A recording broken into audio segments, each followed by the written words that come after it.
Hello friends, வணக்கம் and welcome to கோமோஸ் kitchen. நாம் இன்னைக்கு பார்க்க போகிற ரெசிபி கேப்சிகம் ரைஸ். குடமிளகாய் சாதத்துக்கு தேவையான பொருட்களை பார்த்துடலாம். 1 கப் சாதம் எடுத்திருக்கேன், அதாவது உதிரியாக வடித்த சாதம்.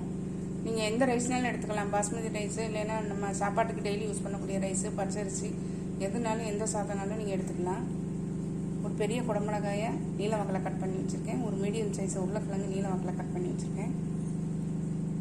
ஒரு மீடியம் சைஸ் வெங்காயத்தையும் சின்னதாக கட் பண்ணி வச்சுருக்கேன். கொஞ்சம் கருவேப்பிலை,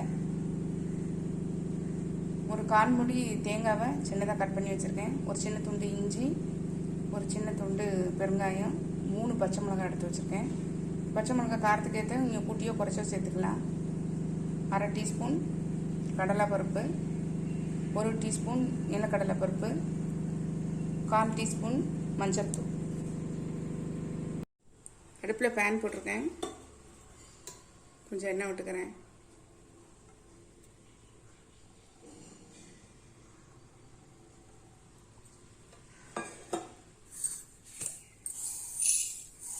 கடுகு தாளிச்சிடலாம்.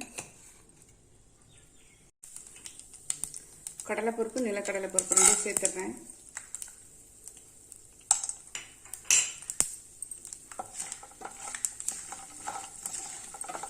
நல்ல சிவக்க வறுபடட்டும்.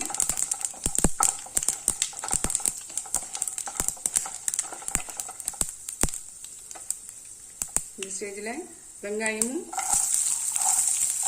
கருவேப்பிலையும் சேர்த்தலாம்.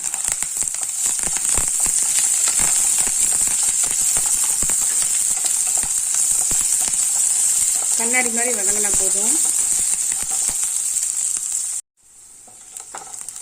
வதங்கிட்டு பாருங்க.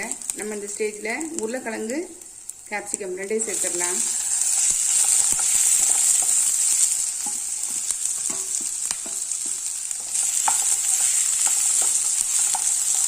இதுலேயே நம்ம இந்த மஞ்சள் தூளையும் சேர்த்துடலாம்.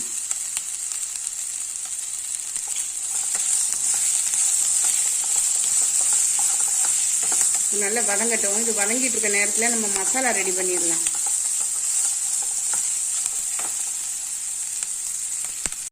ஒரு மிக்ஸி ஜார் எடுத்துருக்கேன். இதில் 2 பச்சை மிளகாய், ஒரு சின்ன துண்டு இஞ்சி, பெருங்காய கட்டி, தேங்காய் எல்லாத்தையும் தண்ணி விடாமல் குறகுறப்பாக அரைச்சிட்டு வரலாம். நல்லா குறகுறப்பாக அரைச்சிட்டு வந்துட்டேன். இருக்கட்டும். கொஞ்சம் மூடி போட்டு வேக வச்சுருந்தேன். நல்லா காய் வந்துட்டு பாருங்க. குடமிளகாவும் உருளைக்கிழங்கு நல்லா வெந்துச்சு. நம்ம இந்த ஸ்டேஜில் இந்த மசாலா அரைச்ச மசாலாவை சேர்த்துடலாம். உப்பு சேர்த்துடலாம். சாதத்துக்கு சேர்த்தே உப்பு சேர்த்துட்றேன். சாதத்தில் உப்பு போடலை.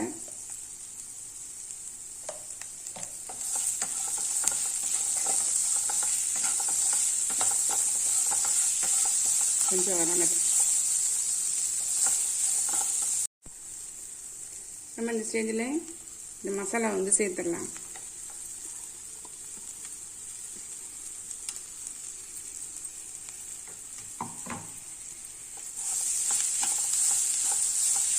நல்லா சிம்லேயே வச்சுக்கோங்க. ஒரு 1 நிமிஷம் வெந்தால் போதும். ரொம்ப வேகணும்னு அவசியம் இல்லை. இந்த மசாலா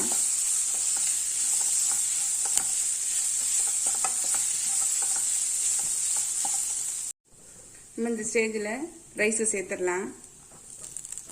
நல்லா உதிராக வடிச்சுக்கோங்க.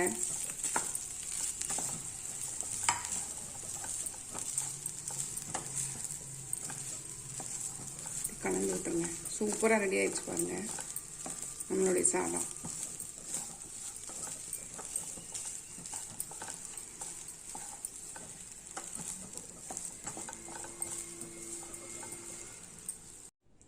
நம்மளுடைய கேப்சிகம் ரைஸ் பாருங்கள், சூப்பராக ரெடி ஆகிடுச்சு பாருங்கள். செம்ம டேஸ்ட்டாக இருக்குங்க. கண்டிப்பாக ட்ரை பண்ணி பாருங்கள். இது ஒரு டிஃபன் பாக்ஸ் ரெசிபி. நீங்கள் கொடுத்து விட்டீங்கன்னா டிஃபன் பாக்ஸ் காலியாக தான் வரும். காலேஜ் போகிறவங்க, ஆஃபீஸ் போகிறவங்க எல்லாத்துக்குமே யூஸ்ஃபுல்லாக இருக்கும். நீங்கள் ஒரு அப்பளம் அல்லது வடகம் இல்லைன்னா சிப்ஸ் வச்சு கொடுத்தீங்கன்னா செம்மையாக சாப்பிட்டு வருவாங்க. கண்டிப்பாக ட்ரை பண்ணி பாருங்கள். ட்ரை பண்ணி பார்த்து கமெண்ட்டில் சொல்லுங்கள். லைக் பண்ணுங்கள், ஷேர் பண்ணுங்கள், சப்ஸ்கிரைப் பண்ணுங்கள். பக்கத்தில் உள்ள பெல் ஐக்கானை கிளிக் பண்ணுங்கள். நாளைக்கு வேற ஒரு ரெசிபியில் உங்களை சந்திக்கிறேன். பை. தேங்க்யூ.